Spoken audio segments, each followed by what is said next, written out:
Welcome back, treasures. Today, I'm going to turn these napkins into some vellum.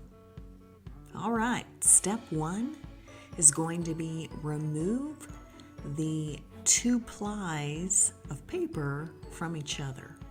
I want the thinnest possible paper for this process, so I'm going to take off the backing and then only use the front side of this napkin.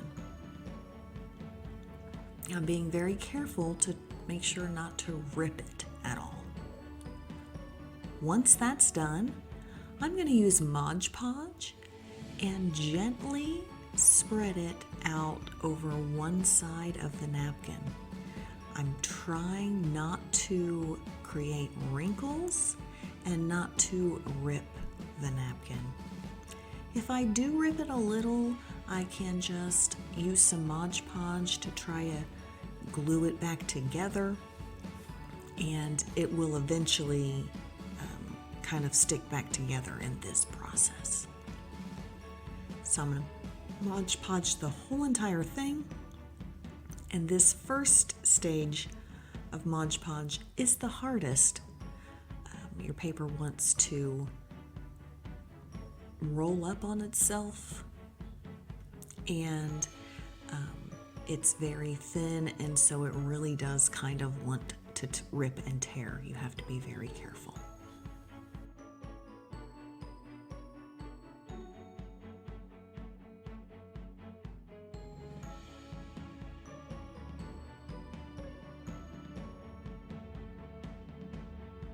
Now I'm doing this on a piece of parchment paper so that once it dries, it won't stick to the paper too bad. It'll be easy to separate. And so after I get this Mod Podge completely on this side, I'm going to put another sheet of parchment paper on top and just smooth it out to make sure that it gets nice and flat. And then I'm going to put these 2 encyclopedias on top so that it's heavy and it will squish it flat. Next, after it's dried for about 20 minutes, I took the books off and let it dry for a little bit longer. And now I'm going to separate it from this parchment paper. And so I want to be careful to not rip it if it has any corners that feel like they're not going to come off. So I just kind of rotate and pull it away from the paper gently.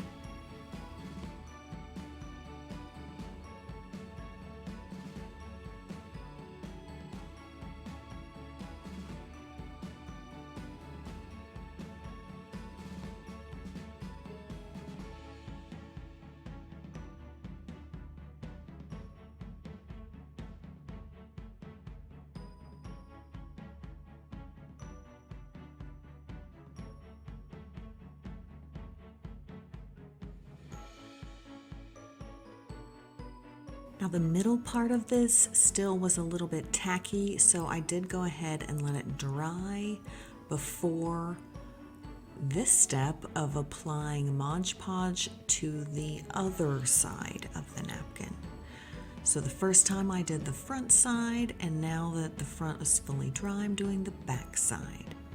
And you can see as I put the Mod Podge on, and it starts soaking to the napkin and makes that napkin a little damp, then it starts to want to pull and try to rip again. So as soon, it's kind of stable after one coat of Mod Podge dries, but as soon as you start getting it wet again with more glue, it turns right back to that kind of mess that wants to lay on itself a little bit and rip very easily. So you still have to be careful, but it's not quite as bad as the first coat. Again, I will put another sheet of parchment on top and flatten it out, and then put the books on it to let it dry. Now that that's dry, I'm going to do the same thing and take off my parchment from both sides so we can see how that turned out. And after one coat of Mod Podge on each side, we do have a little bit of translucency, but I think we can get more. I can get more out of tissue, and this is my first attempt on using a napkin for this process. So I think we can get more. We're gonna try. So now I'm going back to the front side of the napkin again, and I am putting more Mod Podge down. So another layer, and you can see it starts out a little more rigid, and as you get that Mod Podge on there, it becomes that kind of soggy mess of paper again. So be careful, it's going to move and pull on you and try to rip a little bit, but not as bad as that very first time. So then again, parchment, flatten it out, let it dry, remove the pages of parchment, and let's see what we have from 2 coats on the front and 1 coat on the back, if I can get the parchment off.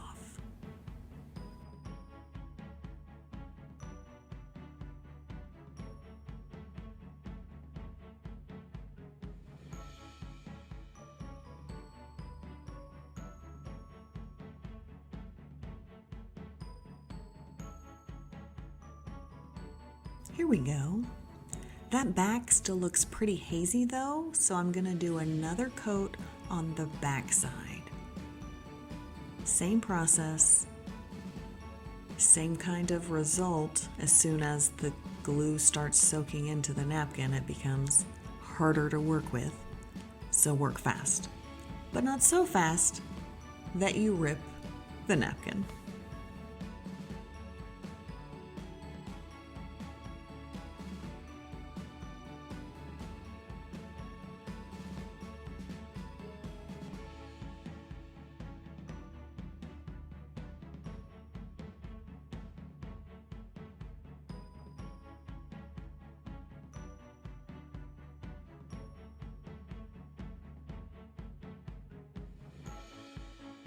Okay, so what does it look like after 2 coats on each side?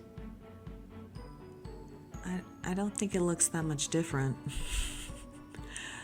than after about 1.5 coats. And I'm not loving this kind of intermittent shine that it has in the background. I used matte Mod Podge this time, and I normally use something with a shine to it for the vellum, and so I think I'll do that next time as well.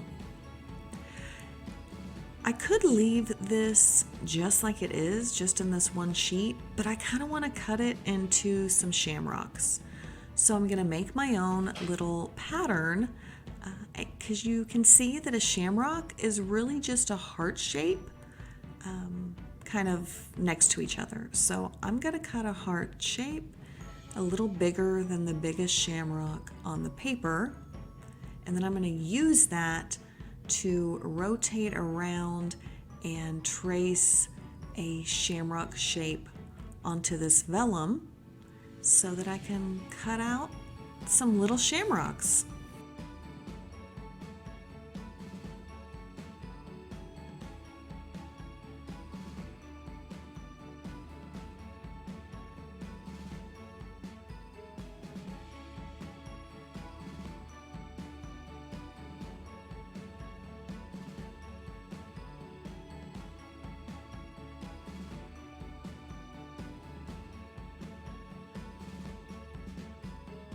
Now, cutting this paper was a real pain in the rear. I later realized to myself, I probably should have used my Cricut and figured out how to cut through this with that. But I didn't. I did it by hand, and it's flimsy and it moves a lot, and yeah, so that wasn't that fun. But it shows you that all you need is a pair of scissors and you can cut it too. Just be careful and slow. So I thought I could also use a 4-leaf clover because everyone needs a little more luck in their life. So for a 4-leaf clover, it is really just that heart kind of rotated around a center pivot. So I'm picking the pivot point of this smaller clover in the pattern of the paper, and I'm using that to put the point of my heart and trace a little kind of pattern there so I can see my cut lines for my 4-leaf clover. And now I will painstakingly cut it out of this faux vellum.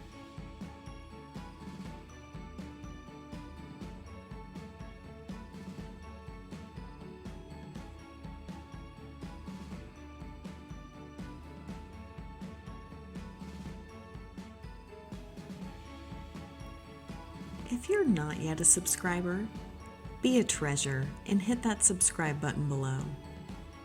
And make sure that you can stay easily up to date on all my new crafting adventures, and you won't want to miss any of the upcoming episodes.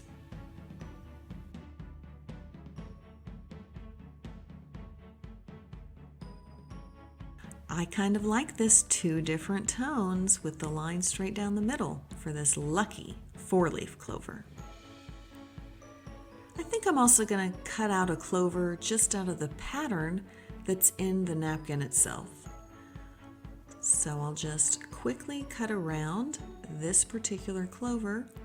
And the easiest way for something, especially when it's this small so it's not quite as flimsy, is to keep your scissors in one spot and rotate the paper as you very slowly close the scissors.